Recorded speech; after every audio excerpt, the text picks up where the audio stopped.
박수. 그 다음에는 이제 첫째가 좀 잘못되는데 이펙티브 메소드라는 개념이 있거든요.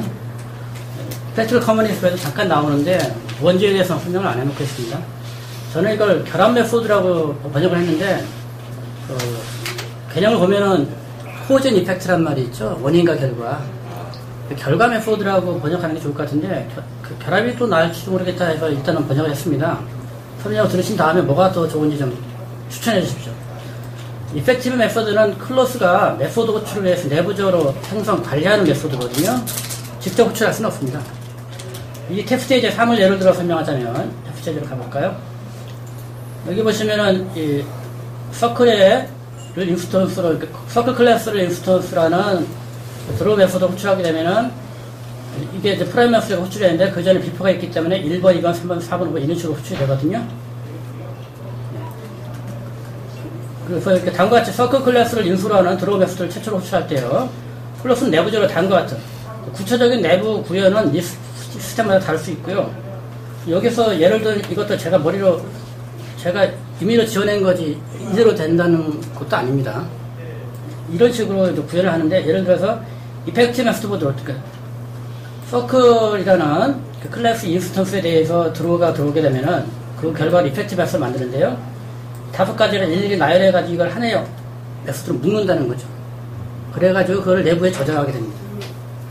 그래서 클래스는 이제 최초로 호출할 때요. 다음과 같은 서클 클래스를 인수로 하는 드로우 메소드에 대해서 이펙티브 메소드를 생성한 후에 그것도 캐시 메모리를 저장해가지고요. 다시 같은 메소드가 호출될 때 캐시 메모리 저장 정보를 이용해서 메소드 실행 속도를 높이게 되는 것이죠.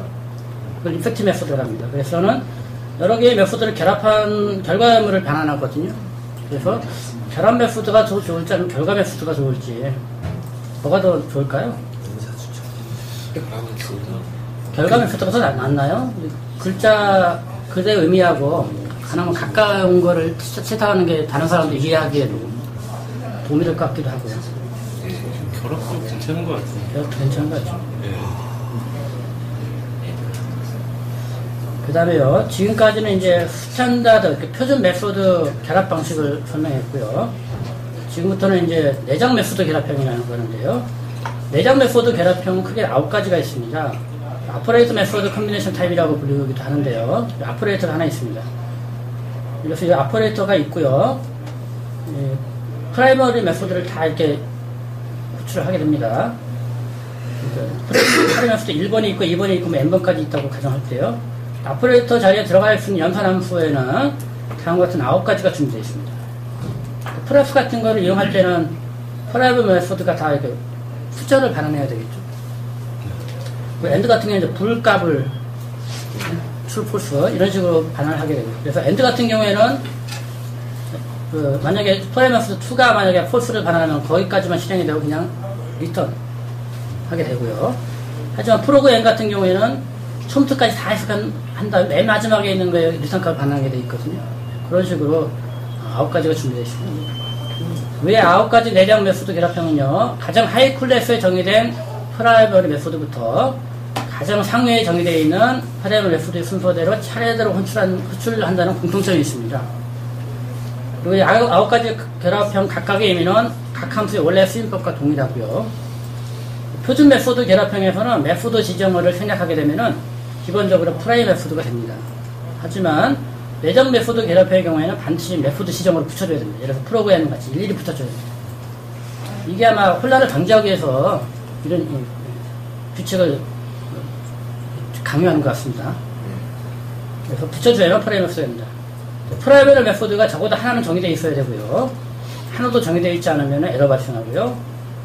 그리고 9가지 내장 메소드 결합형 모두 before after 메소드는 지원하지 않습니다. 하지만 어라운드는 지원을 해요. 프라이머리 메소드에서 콜렉스 메소드를 표준 메소드 결합형에서 지원을 하는데 이렇게 지원하면 에러 납니다. 하지만 어라운드 메소드는 지원이 되고요. 어라운드 메소드 내에서는 콜렉스 메소드 함수 호출이 가능하다고 합니다.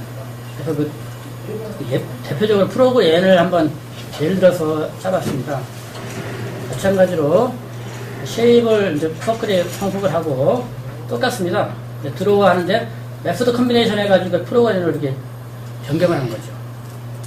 그러고 나서 쉐임 메소드 나머지는 똑같습니다. 이 상태에서 서클을 인스턴스로 하나 도로를 호출하게 되면은 하이에스부터 거꾸로 올라간다고 그랬죠. 그러니까 서클 메소드에 드로우 프라메가 호출되고 쉐임 메소드에 드로우 프라메가 호출되고요. 가장 마지막에 호출되는 건 리턴값이 뭘까요? 이거겠죠. 그래서 그것이 이렇게 반환하고 끝내게 됩니다. 또 내장 메소드 결합형에서 어라운드 메소드 호출하기요. 이때는 내장 메소드 결합형에서 어라운드 메소드 호출은 표준 메소드 결합형의 경우가 동일하게 작동합니다. 그래서 여기서는 어라운드 해가지고 어라운드 하나 더 추가했습니다. 위에 있는 경우에는요. 호출을 하니까 어라운드 메소드를 더 호출하겠죠? 일단은 만약에 이 안에 콜렉스 메소드를 호출하지 않으면은 프라이머리 호출하는 건 완전히 무시됩니다. 똑같이요. 그 안에서 콜렉스 메소드 호출하기 때문에 그렇기 때문에 이제 차례대로 맨 마지막에 있는 하이부터 상위까지 다 호출하게 됩니다. 그리고 나서 맨 마지막에 있는 어라운드에서 그걸 반환을 하게 됩니다. 중요한 건 어라운드 있으면 어라운드 하나만 호출한다고 생각하시면 되겠어요. 근데 그 안에 콜렉스 메소드가 있으면은 부차적으로 프라이머를 다 실행하게 된다고 생각하시면 돼요. 그 다음에 이제 클래스에 대해서요. 디파인 클래스에 대해서 기본 형식은 이렇습니다. 디파인 클래스 한 다음에 클래스 네임이 오고요. 그 다음에 상위 클래스를 이렇게 나열하게 합니다. 그리고 플랫 지정어들이 또 나열하게 됩니다. 이거는 이제 앞으로 사용할 예제에서 클래스 개친 건데요. 뱅크 카운트라는 상위 클래스가 있고, 그 안에 체킹 어카운트, 수표 계좌가 있고요. 세이빙 어카운트, 저축은행 계좌가 있다. 이렇게 하이 클래스가 정의되어 있다라고 보시면 돼요. 참고로 우리나라에서는 수표 계좌가 별로 없는데요. 세이빙 어카운트는 그냥 우리의 은행 계좌하고 동일합니다. 체킹 어카운트는 뭐냐면은 수표 계좌인데, 수표 계좌에서는 그러니까 세이빙 어카운트 저축은행 저축 계좌를 트게 되면은 거기에 자기가 예금을 하지 않습니까? 그러면은 예금을 한 거에 대해서 이자가 붙습니다.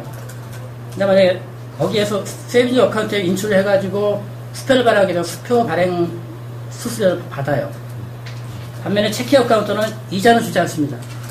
그 대신에 수표 발행할 때 무료로 제공을 하는 것이죠. 그런 차이점이 있고요.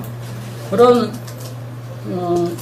사전 지식을 바탕으로 프랙틱 커먼에서 그 코드 흐름을 따라가면 이해가 되실 겁니다. 슬롯 지정어 이 부분에 대해서 이제 자세히 한번 설명하겠습니다. 이제 만약에 이제 디파인 클래스 한 다음에 클래스 네임이 있고요. 그 다음에 상위 클래스를 지정하지 않았죠. 이렇게 되면 자동으로 스탠다드 클래스, 오브젝트가 상위 클래스로 된다고 했죠. 슬롯을 두 개를 이렇게 만들었습니다. 커스텀 메어하고 밸런스는 장구라고 이해하시면 되겠고요. 이 상태에서 인스톨을 형성하려면은 저는 메이크 인스턴스를 이용하게 하면 됩니다. 그 다음에 클래스 이름을 이렇게 주어주시고요. 이 상태에서 이제 어카운트라는 인스턴스를 만들었습니다. 거기에 값을 쓰려면은 플롯 밸류 해가지고요. 플롯 밸류 하게 되면은 커스터머 네임에 대한 포인트를 아마 반환하는 것 같습니다. 거기에다가 전도를